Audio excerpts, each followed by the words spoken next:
हाँ जी।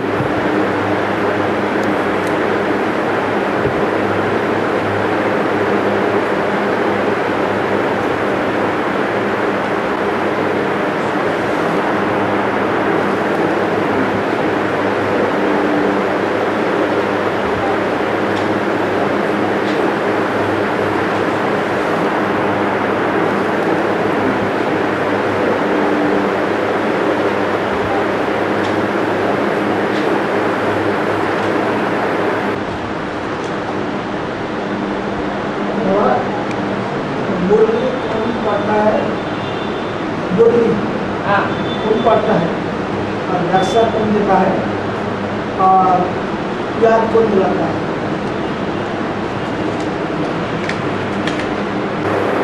पढ़ने वाला स्टूडेंट होता है या टीचर होता है? पढ़ने वाले को क्या कहेंगे? पढ़ने वाला स्टूडेंट होता है, पढ़ाने वाला टीचर होता है। तो मुरली में पढ़ने वाला कृष्ण को बताया है या शिव को बताया है? मुरली में पढ़ने वाला कौन है और पढ़ाने वाला कौन है? टीचर। कृष्ण की आत्मा अंतिम जन्म में पढ़ने वाली है, पढ़ाने वाली टीचर नहीं है। पढ़ाने वाला टीचर है शिव बाबा, परंतु शिव तो बिंदु का नाम है। बिंदु को बाप कहेंगे, बिंदु बिंदु आत्माओं का, बाबा नहीं कहेंगे। बाबा कब बनता है? जब वो ज्योति बिंदु किसी साकार में प्रवेश करता है, तब बाबा कहा जाता है। उसे कहते हैं शिव बाबा। शिव बाबा को याद करना है, ब्रह्मा को याद नहीं करना है। ये ब्रह्मा अंतिम जन्म में पतित है या पावन है? पतित है। पतित को पढ़ाई पढ़ना है या पावन को पढ़ाई पढ़ना है? पतित पढ़ाई पढ़ते हैं पावन बनने के लिए। तो कोई ब्रह्मा कुमार ये समझते हैं कि पढ़ाने वाला टीचर भी ब्रह्मा है, सदगुरु भी ब्रह्मा है और बाप भी ब्रह्म है। परंतु मुरली में क्या बोला है? शिव बाबा ही बाप टीचर सदगुरु है। ये ब्रह्मा बाप टीचर सदगुरु नहीं है। ये ब्रह्मा सिर्फ माँ है, नाम ही है ब्रह्म माँ। ब्रह्म ने बड़ी, माँ माने माँ। ये सारी दुनिया का माँ तो है, बाप नहीं है। बाप से तो वर्षा मिलता है सुख शांति का। तो ब्रह्मा जब तक जीवित रहे, सुख शांति का किसी को वर्षा मिलता है क्या? मिलता है? नहीं मिलता। ब्रह्मा द्वारा वर्षा नहीं मिलता। वर्षा देने वाला बाप है और जन्म देने वाला भी बाप है। यज्ञ के आदि में ज्ञान का बीज बोने वाला बाप ही था। जिस बाप ने ब्रह्मा माँ के अंदर ज्ञान का बीज बोया। क्या बीज बोया? साक्षात्कार तो ब्रह्मा को हुए। नई दुनिया का साक्षात्कार हुआ, पुरानी दुनिया के विनाश का साक्षात्कार हुआ, विष्णु का साक्षात्कार हुआ। परंतु कुछ बुद्धि में बैठा क्या है? नहीं बैठा। तो समझाने वाला, बुद्धि में बैठाने वाला कौन था? जो ब्रह्मा को बुद्धि में बैठ गया मैं कृष्ण की आत्मा हूं, मैं ब्रह्मा के रूप में पार्ट बजाने वाली आत्मा हूं। ये बुद्धि में किसने बैठाया? क्या उनके गुरुओं ने बैठाया? वाराणसी से कोई महात्मा पंडित आचार्य निकले जिन्होंने बुद्धि में बैठाया? नहीं बैठाया। जरूर जिसने बुद्धि में बैठाया वो ही उनको जन्म देने वाला बाप था।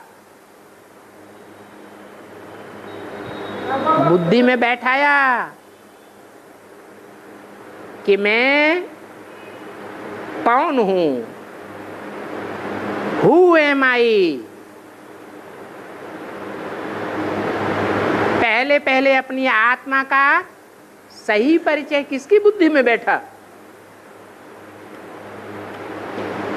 हु एम आई।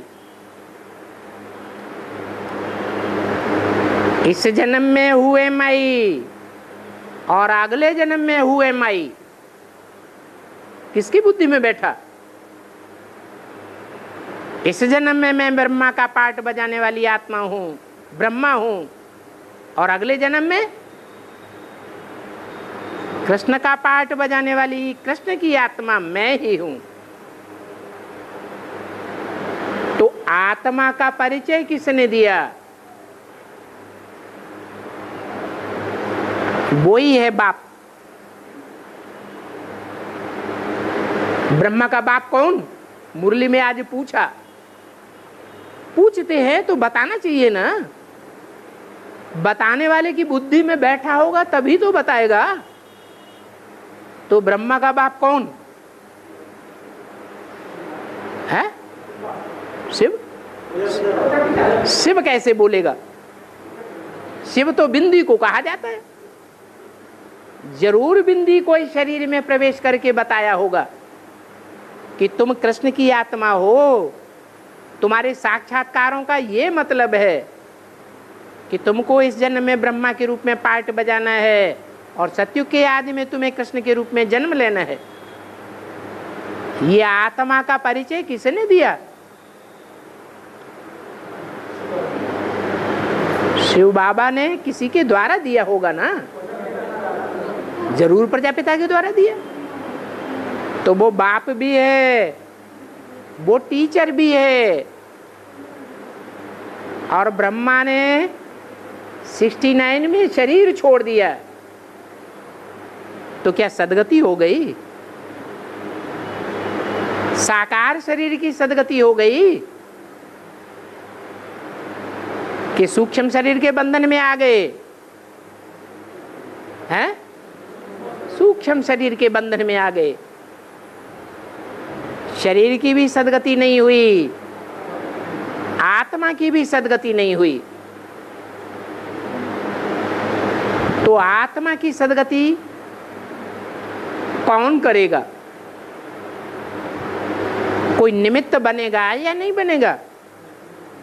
और निमित्त साकार बनता है कि निराकार ज्योति बिंदु बनता है?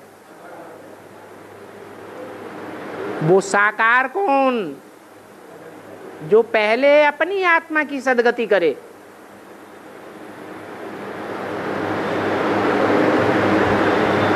शिव ज्योति बिंदु सदगति में जाता है या नहीं जाता है?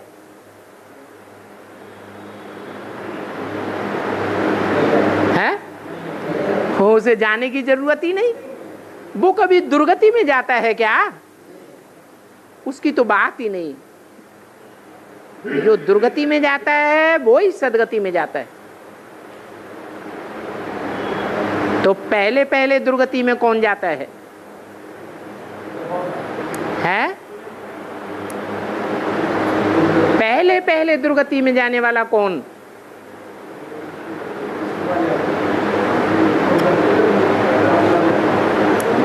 जो पहले पहले दुर्गति में जाता है और सबसे जास्ती दुर्गति में जाता है प्रजापिता। जो सबसे जास्ती दुर्गति में जाता है उसका नाम रखा गया है राम। जो सबसे जास्ती दुर्गति में भी जाता है और सबसे जास्ती सदगति में भी जाता है, सबसे पहले सदगति में जाता है और सबसे पहले दुर्गति में भी जाता है, वो है सारी सृष्टि का बीज। मनुष्य सृष्टि का बीज है, जो जितना सूक्ष्म बीज होगा उसका वृक्ष उतना ही जास्ती विस्तार में जाएगा। तो कौन सा बीज है जो सबसे जास्ती विस्तार में जाता है? बट वृक्ष है, जिसकी यादगार कलकत्ते में बनी हुई है, जिससे साबित होता है कि जरूर वो ज्योतिबिंदु सूक्ष्माति सूक्ष्म बाप कलकत्ते में आता है। मनुष्य सृष्टि का बीज कलकत्ते में होता है, जहां से बाप प्रत्यक्ष होते हैं। वो बाप भी है, टीचर भी है, और वो सदगति प्राप्त करने वाला और सदगति देने के निमित्त बनने वाला सदगुरु भी है। सदगुरु साकार होता है या निराकार होता है? सदगुरु तो जरूर साकार होता है। सुंदर मेला कर दिया जब सदगुरु मिला दलाल, तो दुनिया का बड़े ते बड़ा मेला कहाँ होता है? और मेले बार बार, गंगा सागर एक बार। वो मेला कहाँ होता है? यादगार कहाँ है? कहते हैं कलकत्ते में। तो सदगति भी वहां से शुरू होती है। सबसे जास्ती दुर्गति में भी कलकत्ते वाले ही जाते हैं। दुनिया का सबसे बड़ा वैश्यालय कहाँ का गाया हुआ है? कलकत्ते का गाया हुआ है।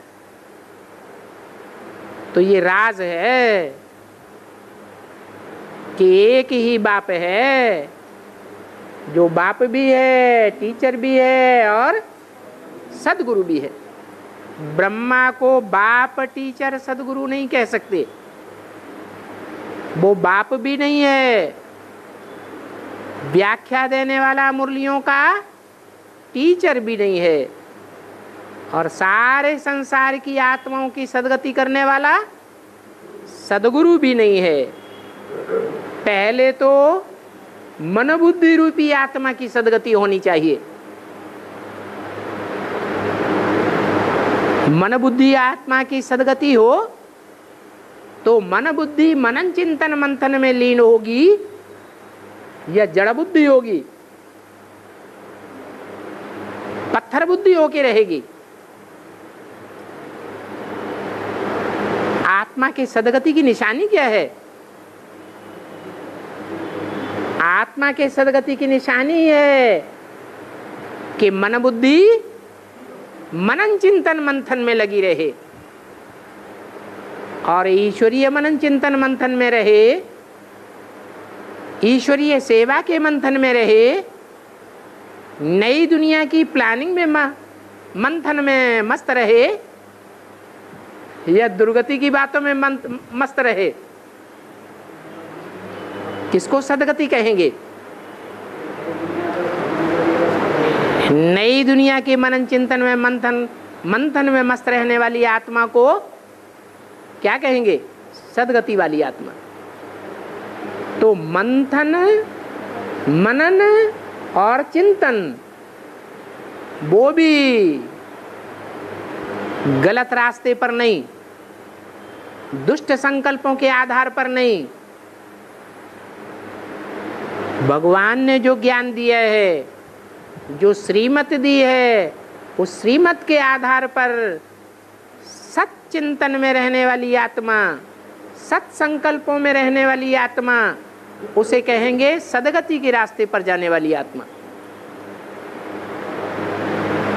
ऐसी सदगति के रास्ते पर जाने वाली आत्मा अपनी आत्मा के अनेक जन्मों का चिंतन करके 84 के चक्कर को प्रत्यक्ष कर लेगी।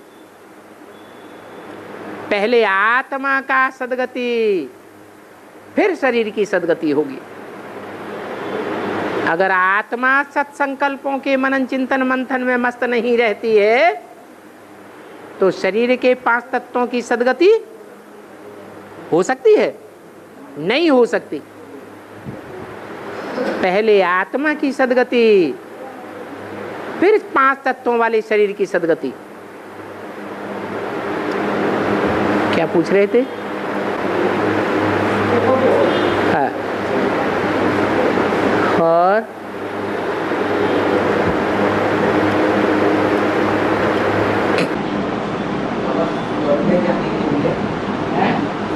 जाने के लिए आया था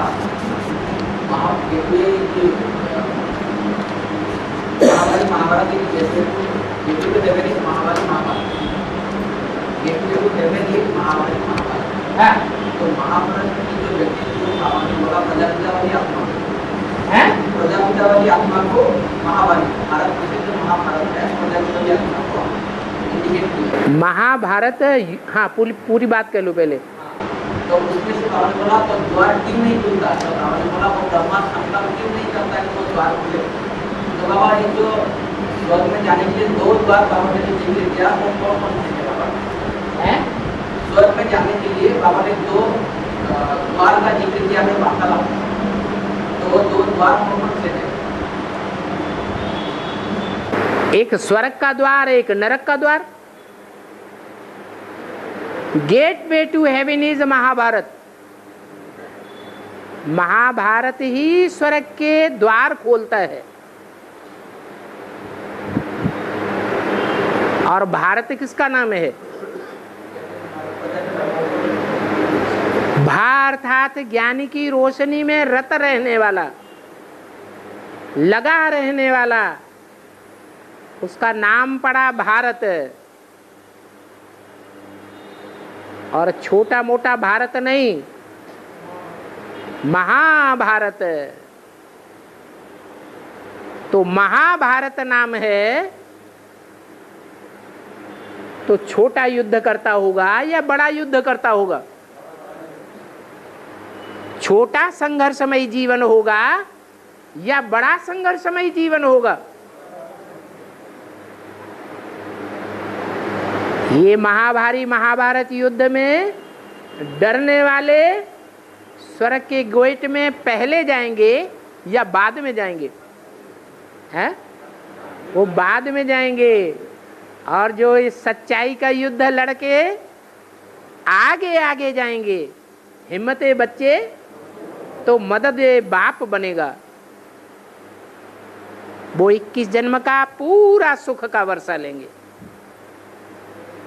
और 21 जन्म के आधार पर 63 जन्मों का भी हिसाब किताब सुख दुख का बन जाता है। इसीलिए बोला gateway to heaven is Mahabharat. ये महाभारत ही स्वर्ग का गेट खोलता है। तो सच्चाई के युद्ध के लिए डरना नहीं है, सच्चाई के लिए लड़ना अर्थात सतयुग की स्थापना में सहयोगी बनना। सच्चाई को जो छुपा लेते हैं और दुनिया की नजरों में वाहवाही लूट लेते हैं, क्योंकि झूठ की दुनिया है, वो झूठ खंड स्थापन करने के निमित्त बनते हैं या सच्चखंड स्थापन करने के निमित्त बनते हैं? झूठ खंड के निमित्त बन जाते हैं। उनको झूठ की दुनिया में ही वाहवाही मिलेगी। झूठ की दुनिया में जब जन्म लेंगे तो बड़े आदमी बन जाएंगे। जो सच की दुनिया है उसमें बड़े आदमी नहीं बन सकते। वो सच की दुनिया सत्य बाप की स्थापन की हुई दुनिया है। उस दुनिया की स्थापना के लिए बड़ा भारी युद्ध सामने खड़ा हुआ है।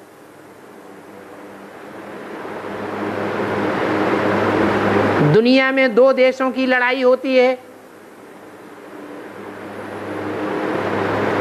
लड़ाई में ढेर के ढेर योद्धाएं लड़ाई लड़ते हैं।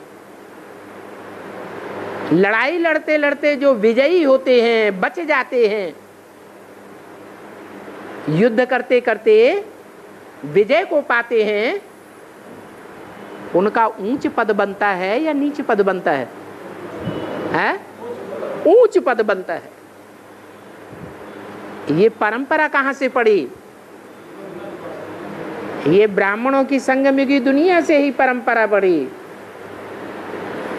जो शास्त्रों में भी गायन है। युद्ध करते करते जो मरेंगे कहां जावेंगे?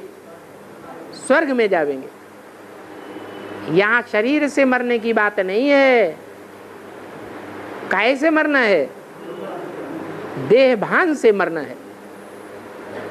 जो देहभानी होते हैं वो दुनिया की वाहवाही लेना चाहते हैं। रावण के बच्चे हैं। जो आत्माभिमानी होते हैं वो निराकार राम भगवान की वाहवाही लेते हैं, भगवान की नजरों में ऊंचे चढ़ते हैं। और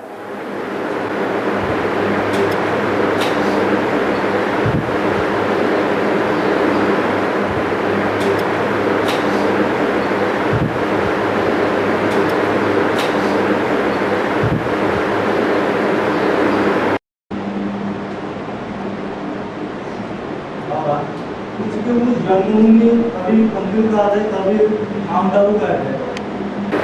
ऊंचते ऊंच जन्मभूमि उसके ऊंच तीर्थ है। हाँ, कभी कंप्लीट का है, कभी आमदारू का है। कंपिल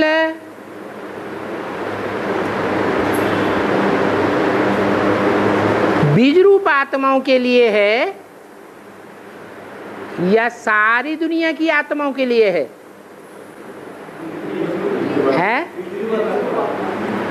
कंपिल का जो नाम है, जो गाया हुआ है कंपिल तीर्थ, कंपिला तीर्थ, वो बीज रूप आत्माओं की सदगति का स्थान है। वहां से सारी दुनिया की जो बीज रूप आत्मा है उसकी बीज रूप स्टेज में सदगति प्रत्यक्ष होती है। बीज रूप में सदगति की स्पष्टता है कि वो आत्मा कौन से धर्म की बीज है?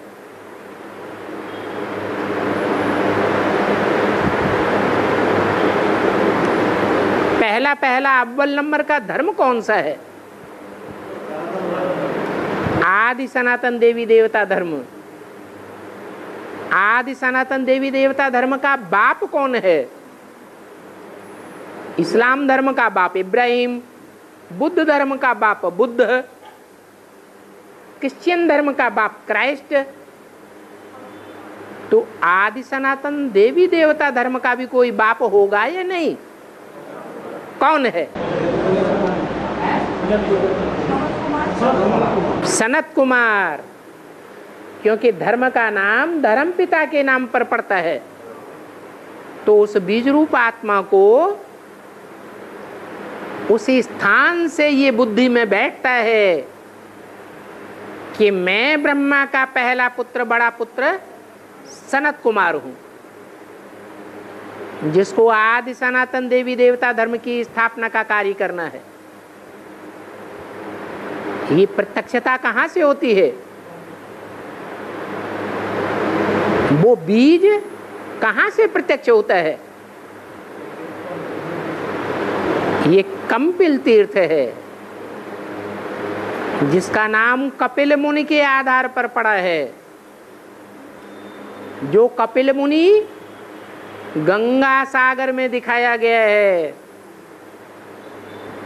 गंगा सागर में अंतिम स्टेज दिखाई गई है या आदि की स्टेज दिखाई गई है? गंगा में समाधि लेने की स्टेज दिखाई गई है या प्रत्यक्षता रूपी जन्म की स्टेज दिखाई गई है? हैं? समाधि दिखाई गई है। तो आदि भी कहीं से हुई होगी कि नहीं? कहां से आदि हुई? जहां से नाम प्रत्यक्ष होता है, कंपिल नगरी।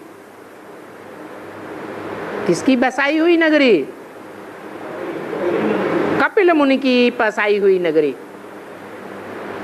बाबा ने कपिल का अर्थ बताया है। कपिल माने युगल। कौन से दो नाम हैं? कौन से कपिल, कौन सी युगल? जगत पिता जगदम्बा। कहते हैं द्रौपदी का जन्म कहाँ हुआ? कंपिल नगरी में द्रौपदी का जन्म हुआ। और वो जन्म दिव्य जन्म के रूप में दिखाया है या लौकिक जन्म के रूप में दिखाया है? कहते हैं यज्ञ कुंड से जन्म हुआ।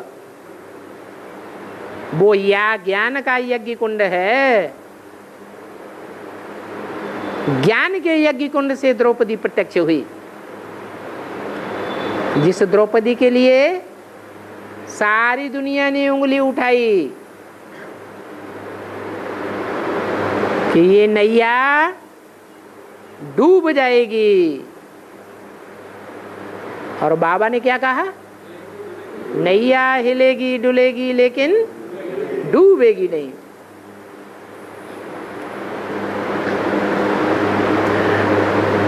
उसका नाम है द्रौपदी। ध्रुवपदी का बिगड़ा हुआ रूप है द्रौपदी, माने उसका ध्रुव पद है। उस पद को कोई नष्ट नहीं कर सकता है।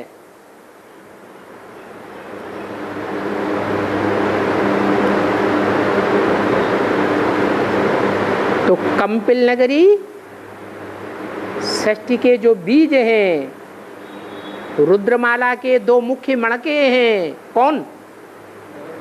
जगत पिता और जगदम्बा। उनकी प्रत्यक्षता भूमि है। सारी सृष्टि की प्रत्यक्षता भूमि नहीं है। सारी सृष्टि में बीज ही आता है वृक्ष का, या तना भी है, डालियां भी हैं, पत्ते भी हैं, फूल भी हैं, फल भी हैं। ये सब प्रकार के रूप वृक्ष के हैं या नहीं है? हैं? कि सिर्फ बीज को ही कहा जाता है वृक्ष? है?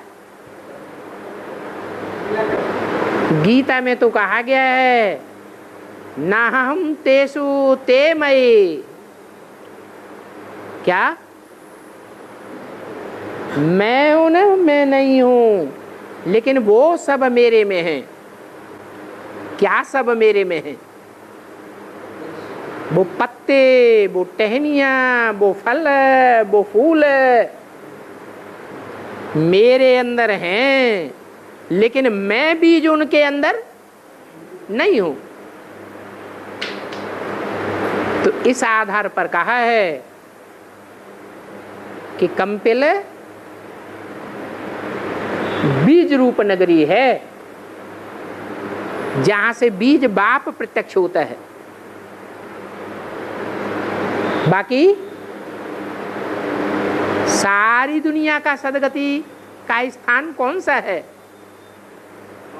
जहां सारी दुनिया मन बुद्धि से स्मृति में टिक करके गति और सदगति का लाभ करती है। क्या कंपिल को याद करती है या माउंट आबू को याद करती है? वो माउंट आबू है। उसका नाम है महातीर्थ, महामधुबन। कंपिल और कंपिल से जो बीज रूप आत्माएं निकलती हैं और मधुबन की स्थापना करती हैं, वो मिनी मधुबन कहे जाते हैं, मधुबन कहे जाते हैं या महामधुबन कहे जाते हैं? है? क्या कहे जाते हैं?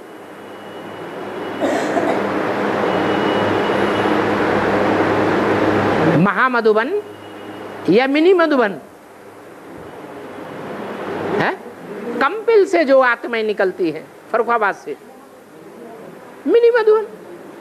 बीज मिनी होता है या बीज ब्रॉड होता है? मिनी होता है। तो सारी दुनिया की 500-700 करोड़ मनुष्य आत्माओं की सदगति का स्थान माउंट आबू है। हाँ? बाबा, जो करती है, जो करती है, तो आप बंद करके करेंगे ना? और जो याद करते हैं, तो आप बंद करके करेंगे ना? ये पता है कि जब हम शरीर छोड़ेंगे तो उस समय सो रहे होंगे तब ही शरीर छोड़ेंगे, या जागते जागते सड़क पर चलते चलते भी मौत हो सकती है? हैं? अरे आंख बंद करते ही शरीर छोड़ेंगे या जागृत अवस्था में भी मौत हो जाएगी? अंतमते सो गति। जब शरीर छोड़ेंगे तो अंत समय होगा, तो उस अंत समय में हमारी आंख खुली हुई होना चाहिए या बंद होना चाहिए? काहे में फायदा है? खुली आंखों में फायदा है। तो प्रैक्टिस यही करनी है कि हम जागती ज्योति बने। इसलिए अर्जुन से भगवान ने कहा है, अर्जुन तू निद्राजीत बने। निद्रा को जीतना है या निद्रा के वशीभूत होना है? है? जीतना है। तो प्रैक्टिस करेंगे जागने की, तभी निद्राजीत बनेंगे, या सोने की प्रैक्टिस करेंगे तब निद्राजीत बनेंगे? खुली आंखों से याद करना चाहिए या बंद आंखों से याद करना चाहिए? कौन सी प्रैक्टिस करना चाहिए? खुली आंखों से याद करना है। सन्यासी क्या करते हैं? बंद आंखों से याद करते हैं। क्यों? उनको डर रहता है कि खुली आंखों से याद करेंगे तो कोई सुंदर स्त्री सामने आ जाएगी तो उसकी याद आंखों में बस जाएगी। तो ये कायरता है या निर्भीकता है? कायरता है। भगवान आकर के हमको खुली आंखों से योग करना सिखाते हैं। आंखें खुली रहें और ऐसी निराकारी स्टेज में खुली रहें कि चाहे कैसी भी सुंदर से सुंदर स्त्री सामने आ जाए तो भी उसके संग का रंग आंखों में न लगे। आंख रूपी इंद्रिय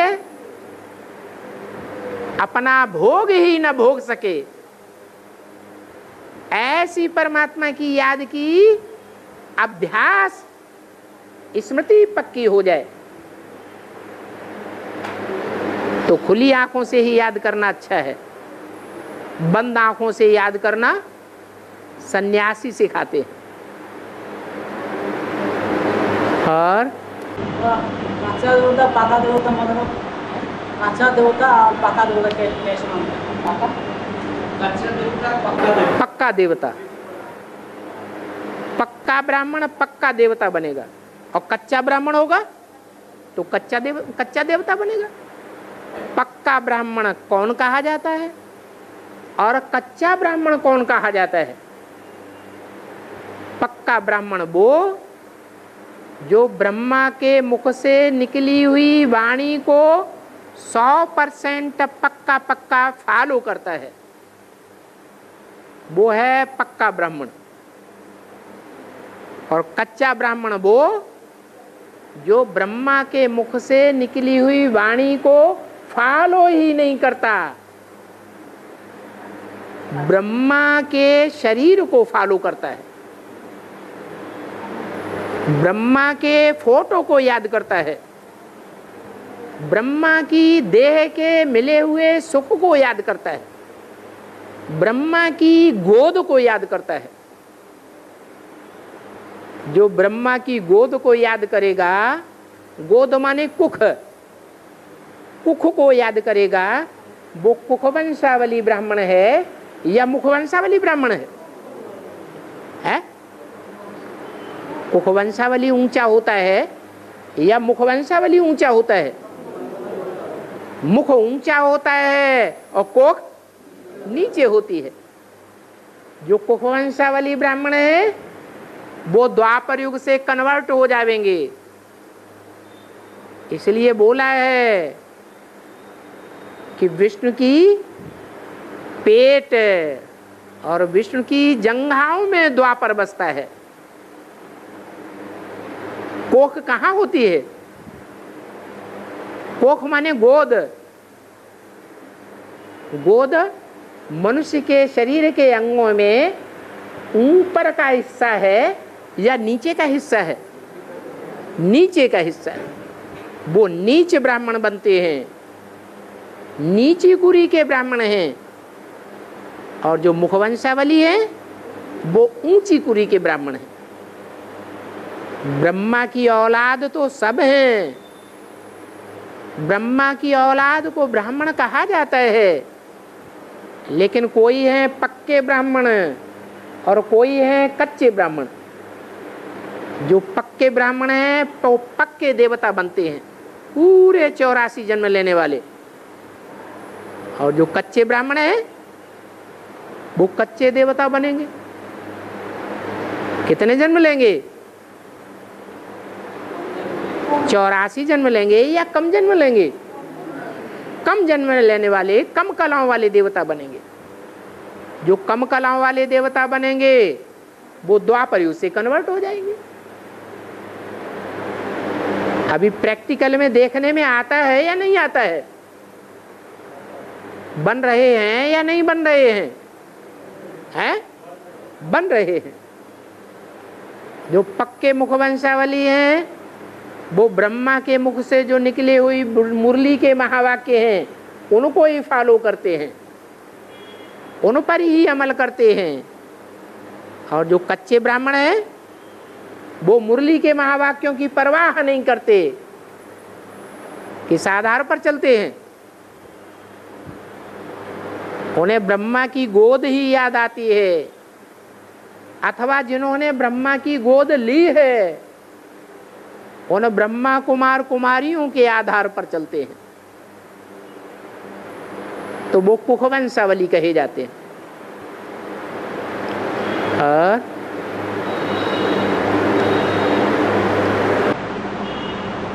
और इलाहाबाद में जो घमाजों का सरस्वती का संगम स्थल है, सरस्वती को सरस्वती को रूप क्या है? सरस्वती जगदम्बा का पार्ट किसका है? कौन गुप्त हो जाती है? बेसिक में कौन गुप्त हो गई और एडवांस में कौन गुप्त हो गई दिखाई नहीं पड़ती। जगदम्बा बेसिक में भी गुप्त हो गई और एडवांस में भी गुप्त हो गई, इसलिए यादगार बनी हुई है कि अंत में गंगा और यमुना प्रत्यक्ष दिखाई पड़ती हैं और सरस्वती प्रत्यक्ष नहीं दिखाई पड़ती। और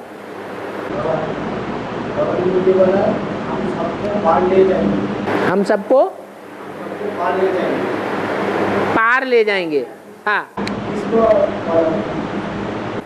ये दुनिया विषय वैतरणी नदी है, ये दुनिया विषय सागर है। तो चाहे कहो विषय सागर से पार ले जाएंगे और चाहे कहो इस विषय वैतरणी नदी से पार ले जाएंगे। सुबह से लेकर के शाम तक हमारे अंदर जो संकल्प चलते हैं, उन संकल्पों को रात में सोते समय तौलें कि विषय वैतरणी के संकल्प जास्ती चलते हैं या क्षीर सागर के संकल्प जास्ती चलते हैं। विषय वासना के संकल्प ज्यादा चलते हैं या विष्णु के बैकुंठ लोक के संकल्प जास्ती चलते हैं? है विषय वैतरणी के संकल्प जास्ती। तो कहाँ पड़े हैं?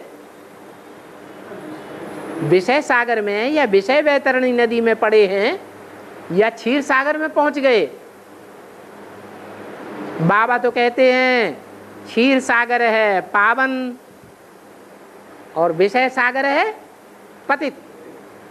तो हम पड़े कहाँ हैं? हम विषय सागर में हैं या क्षीर सागर में हैं? हैं? विषय सागर में। तो विषय सागर में होने के कारण हम कहते हैं कि हे भगवान हमको पार लगाओ।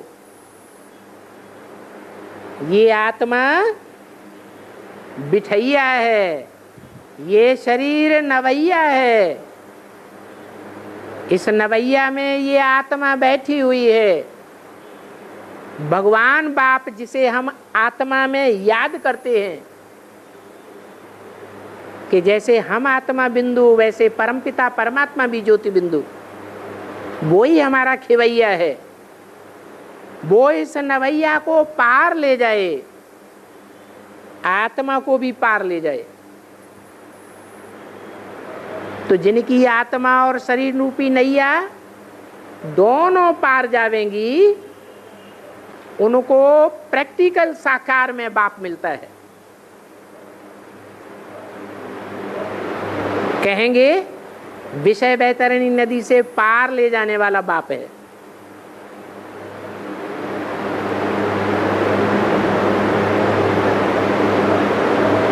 आत्मा पार चली जाए और शरीर रूपी नैया यहीं डूब जाए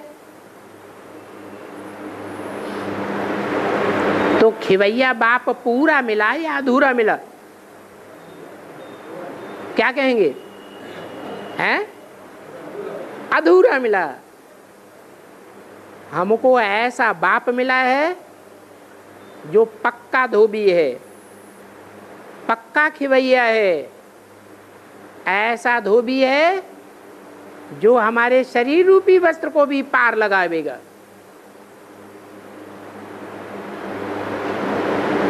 ऐसा धोबी किस काम का? जो कपड़े को फाड़ के रखे दे। कपड़े को धोने वाला धोबी अच्छा या कपड़े को फाड़ देने वाला धोबी अच्छा? पार लगाने वाली नवैया का खिवैया चाहिए। ऐसी आत्माएं बाप के श्रेष्ठ से श्रेष्ठ बच्चे हैं।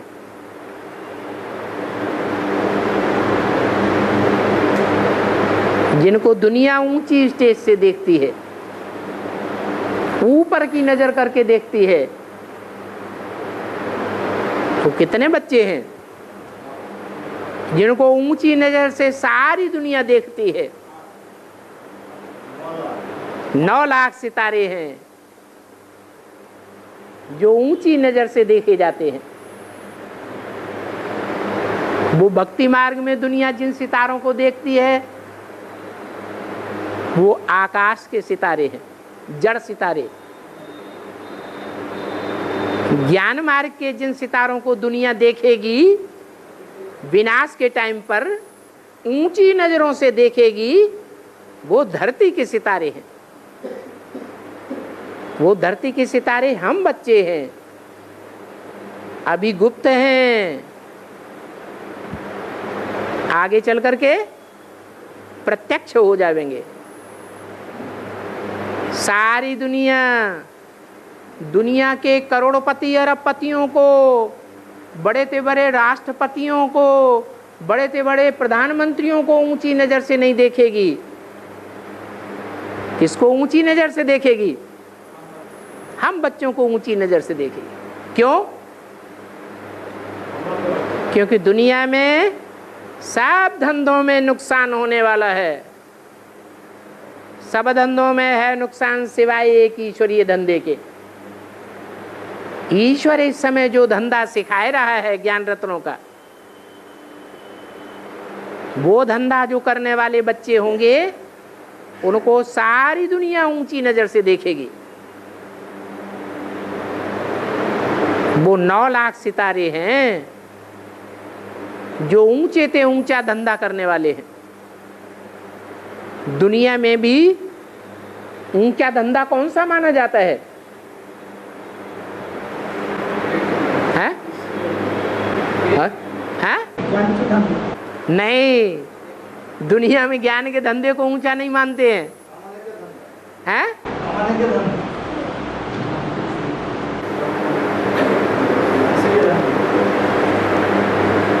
अरे जो जवाहरी होते हैं उनका धंधा ऊंचा माना जाता है। क्या? जो रतन होते हैं ना, रत्नों का, हीरों का जो धंधा करते हैं उनको ऊंचा व्यापारी माना जाता है।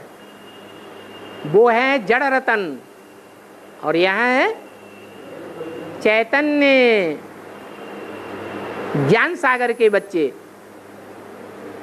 जो ज्ञान रत्नों को वैल्यू देते हैं। ये ऊंचे ते ऊंचा धंधा है। ओम शांति।